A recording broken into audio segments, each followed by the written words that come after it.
Everyone, Radhe Radhe সবাইকে। হরে কৃষ্ণ, জয় শ্রীকৃষ্ণ। তোমরা কেমন আছো? আশা করছি ভালো আছো, আমিও খুব ভালো আছি।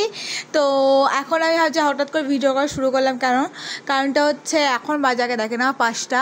আজকে যাচ্ছি আমি হেয়ার স্পা করাতে, পার্লার যাচ্ছি। মা কালকে গিয়ে পরশুদিন হেয়ার কালার করিয়েছে, কালকে গিয়ে পরশুদিন হেয়ার কালার করিয়ে ভ্রু প্ল্যাক করেছে, আবার কালকে ফেসিয়াল করে হেয়ার স্পা করে এসেছে।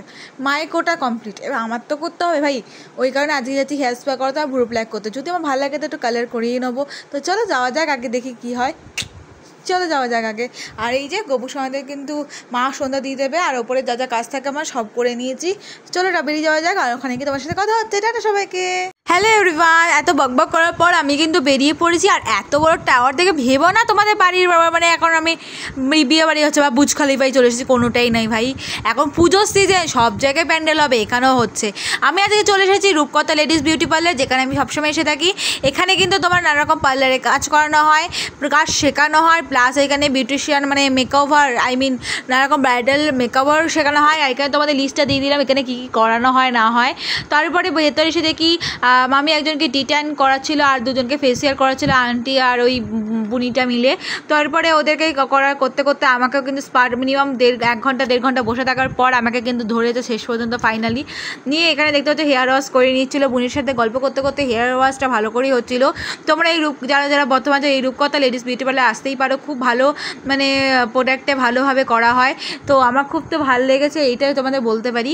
তো তারপরে এই যে দেখতে পাচ্ছ হেয়ার শ্যাম্পুটা কিন্তু করে নিচ্ছিল বুনি, মানে পুচকোটাই মানে জানো তো ক্লাস 9-এ পড়ে, আমার ভাইয়ের সাথেই প্রাইভেটে যায়, ওই করা ছিল। আর ও অনেকদিন ধরে কাজ শিখেছে, আর ওকে দেখে মনে হবে না যে ও ক্লাস 9-এ পড়ে, মনে হবে আমার বয়সী বা আমার থেকে মানে ক্লাস 12-এ পড়ে সামথিং। তো দেখে আমাকে কিন্তু বুঝতে পারবে না কেউ। তারপরে দেখো দুজন মিলে কিন্তু আমার মানে হেয়ার ওয়াশ হয়ে যাওয়ার পর শ্যাম্পু ট্যাম্পু করার পরে হেয়ার মানে স্পা ক্রিম দিয়ে কিন্তু চুলে কিন্তু ভালো করে হেয়ারে দিয়ে দিয়েছিল আর ম্যাসেজ করে দিচ্ছিল, দেখতেই পাচ্ছ। এদিকে কিন্তু সুমিতা আন্টি করে দেওয়ার পর চলে গেলো কোথায় কে জানে। এদিকে দেখো আমি ছাড়া আর কেউ ছিল না বলে আমি কিন্তু রিল্যাক্সে শুয়েছিল, আর এদিকে বুনু একা একাই আমার চুলটা ভালো করে ক্রিমটা লাগিয়ে ম্যাসেজ করে নিয়ে তারপরে কিন্তু সুমিতা আন্টি আমার মানে ফলোইং পেপারটা মানে কি ফলোইং পেপারই বলে আমার মনে হয়, তো দিয়ে দিয়েছিল। মিনিমাম 45 মিনিট রাখার পর আমার কিন্তু হেয়ারে ভালো করে এটা গরম একটা হিট দিয়ে দিচ্ছিল এই হেয়ার ড্রায়ার দিয়ে। তো হিটটা ভালো করে দিয়ে দিচ্ছিলো, দেখতেই পাচ্ছ। তো সত্যি কথা বলতে খুব ভালো করে কাজ করে। তারপরে যে এই ম্যাসেজ, জাস্ট ওয়াও, ভলিউম পেপারটা খোলার পর এই ম্যাসেজটা জাস্ট অসাম লাগলো। জীবনে ফার্স্ট টাইম আমি স্পা করাচ্ছি, সিরিয়াসলি। আমি জীবনে বাইরের প্রোডাক্ট আমি সহজেই ইউজ করি না, বাড়ির প্রোডাক্টেই ইউজ করি, বাড়িতে সবসময় রেমেডি বানিয়ে নিজে হেয়ারে ইউজ করি, সেটাই মনে আমার সব থেকে ভালো। কি মনে হলো এবছর আমার মনে হলো একটু বাইরে স্পা করাই, দেখি কেমন লাগে। পরের বার থেকে ভেবেছি আমি বাড়িতে স্পা ক্রিম কিনে নেবো ভালো দেখে, বাড়িতেই করবো। মায়েরটা আমি করবো, মা আমারটা করবে।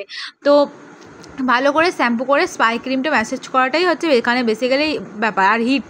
তো যাই হোক, আমাকে কিন্তু স্পাটা ভালো করে ম্যাসেজ করার পর চুলটা ওয়াশ করে দিয়েছে, নিট কিছুক্ষণ টাওয়াল দিয়ে জড়িয়ে রাখার পর মামি কিন্তু হেয়ার ড্রায়ার দিয়ে মানে দেখতে পাচ্ছ চুল শুকিয়ে নিচ্ছে। আর এইদিকে মামা আর বুনু চলে এসেছে, দেখতেই পাচ্ছ মামা আর বুনু বসে রয়েছে। আর মামা বলছে তুই বাড়িতে একটুও করতে পারতিস, এখানে করছিস কেন? হচ্ছে কেন এখানে করছি তো কী হয়েছে। তো এইদিকে দেখতে পাচ্ছি হেয়ারটা ভালো করে ড্রাই করে নেওয়ার পর মামা আর বুনু আর আমি মিলে বাড়ি চলে যাচ্ছি, মানে আমার বাড়িতেই যাচ্ছি। তো মামা গিয়ে আমাকে বাড়িতে ছেড়ে দিয়ে আসলো। যাই হোক, আমার ভিডিওটা কেমন লাগলো অবশ্যই জানিও। আমার ভিডিওটা ভালো লেগে থাকলে অবশ্যই like, comment, share, subscribe, follow করে দিও। আর আমার হেয়ারটা কেমন লাগছে অবশ্যই কিন্তু কমেন্টে জানিও, আর তোমাদের কাজটা কেমন লাগলো সেটাও জানিও। তোমরা এখানে কিন্তু কন্ট্যাক্ট করে নিতে পারো, বুকিং করতে পারো, অবশ্যই করতে পারো। আর যাই হোক, এখন তো পুজোর সিজন, বুঝতেই পারছো সবাই অনেক কিছু করবে, আর আমিও করলাম। কেমন লাগলো অবশ্যই জানো। টাটা সবাইকে, গুড নাইট সবাইকে, রাধে রাধে, হরে কৃষ্ণ, জয় শ্রী কৃষ্ণ।